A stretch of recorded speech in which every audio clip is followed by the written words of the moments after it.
Emas anjlok, ini waktu yang tepat untuk beli atau bahkan harus jual ya.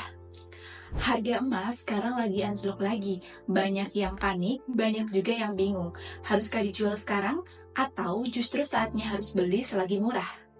Halo semuanya, kembali lagi sama aku Rita Rahayu. Di video ini, aku akan bahas tuntas kondisi terbaru tentang pasar emas, alasan kenapa harga emas turun, dan yang paling penting, strategi yang bisa kita ambil mulai hari ini. Kalau kamu tertarik dengan dunia investasi, terutama emas, jangan lupa untuk subscribe, karena di channel ini kita akan membahas keuangan dengan cara yang santai tapi tetap tajam ya. Pertama, kita bahas dulu kenapa sih harga emas bisa turun padahal biasanya jadi aset aman. Per 3 Mei 2025, harga emas antam 24 karat sudah turun 10.000 menjadi 1.902.000 per gram.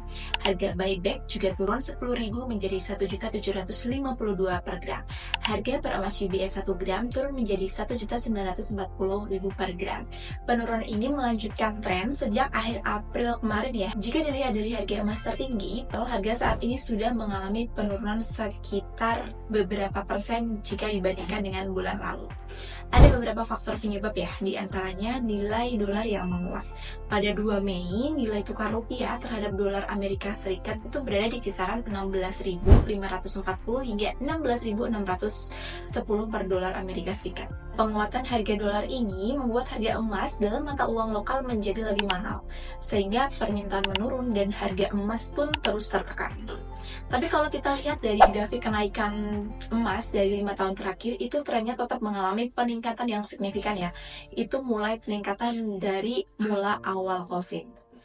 Kemudian faktor lain yang mempengaruhi penurunan harga emas juga disebabkan dengan adanya suku bunga acuan yang cenderung naik ya. The Federal Reserve, Bank Sentral Amerika Serikat itu udah mempertahankan suku bunga acuan pada kisaran 4,25% hingga 4,5% per Maret 2025.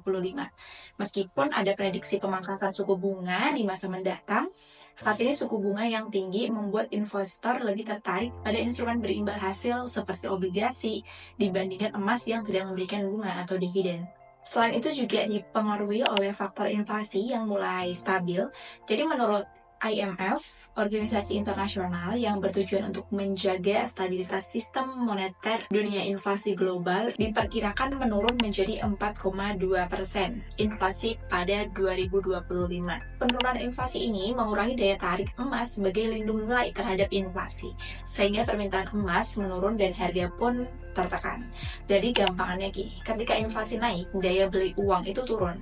Orang cenderung cari aset aman, dan tentunya salah satu aset aman itu adalah emas, sehingga permintaan emas naik dan berdampak kepada harga emas yang ikut naik. Begitu juga sebaliknya, ketika inflasi turun, itu akan menyebabkan nilai uang stabil, sehingga orang lebih memilih aset yang berimbal hasil meskipun memiliki resiko yang lebih tinggi. Kemudian hal tersebut akan berpengaruh terhadap permintaan emas, sehingga akan menurunkan permintaan emas, dan penurunan permintaan emas tersebut berdampak terhadap penurunan harga emas juga. Selanjutnya juga ada pergeseran ke aset lain seperti saham atau kripto. Bahkan pada awal Mei 2025, pasar kripto menunjukkan penguatan dengan kapitalisasi pasar mencapai 3,1 triliun US dollar. Kenaikan ini mencerminkan minat investor yang beralih ke aset beresiko dengan potensi imbal yang lebih tinggi ya, seperti kripto, sehingga permintaan emas menurun. Jadi bukan karena emas jelek ya, tapi lebih ke arah kondisi ekonomi yang berubah. Jadi gampangannya, semakin ekonomi di dunia ini stabil, maka semakin turun harga emas. Oke, selanjutnya kita akan bahas apakah ini waktu yang tepat untuk membeli. Nah, sekarang pertanyaan besarnya, apakah ini waktu yang tepat untuk membeli emas? Kalau kamu investor jangka panjang, justru saat harga turun begini bisa jadi kesempatan buat akumulasi emas kamu. Tapi pastikan juga kamu beli bukan karena panik ikut-ikutan, tapi karena emang paham bahwa harga emas itu fluktuatif. Dan memang ada waktu-waktu tertentu harga emas itu mengalami fluktuatif. Dan masih butuh waktu buat naik lagi. Karena setelah kita melihat tren yang 5 tahun terakhir tadi itu masih cenderung naik ya. Dan diperkirakan juga beberapa penelitian juga mengatakan bahwa tren emas ini masih tetap akan naik ke depannya. Apalagi sebelum terjadinya resesi global.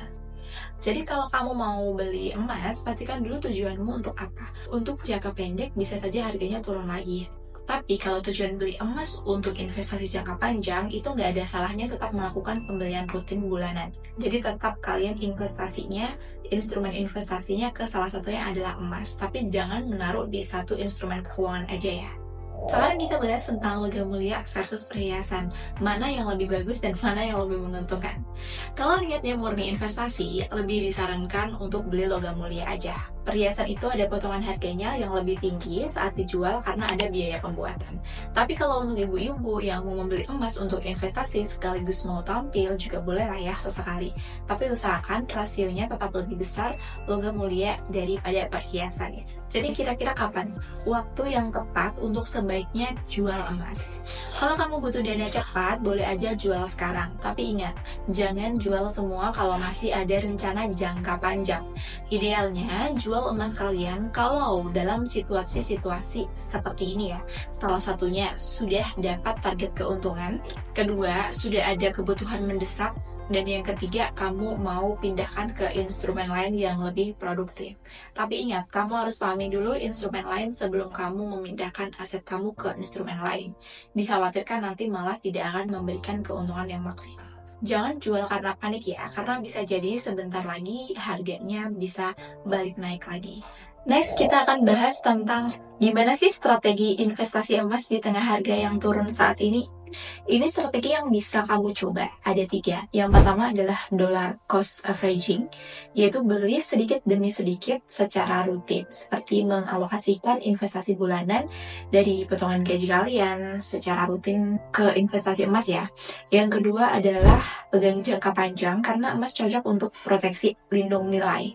Dan yang ketiga adalah diversifikasi. Jangan cuma emas, kombinasikan juga dengan instrumen lain. Intinya jangan buru-buru ambil keputusan hanya berdasarkan emosi atau FOMO sesaat ya. Nah, jadi itu tadi ya beberapa langkah yang bisa teman-teman aplikasikan dan coba terapkan. Mungkin sekarang kamu udah tahu kan kenapa harga emas turun dan apa yang bisa kamu lakukan sekarang. Jadi kamu tim beli sekarang atau tunggu dulu? Tulis pendapatmu di kolom komentar ya. Jangan lupa like, share video ini ke teman-teman yang lain buat yang lagi galau soal emas, dan klik tombol subscribe biar nggak ketinggalan info investasi berikutnya.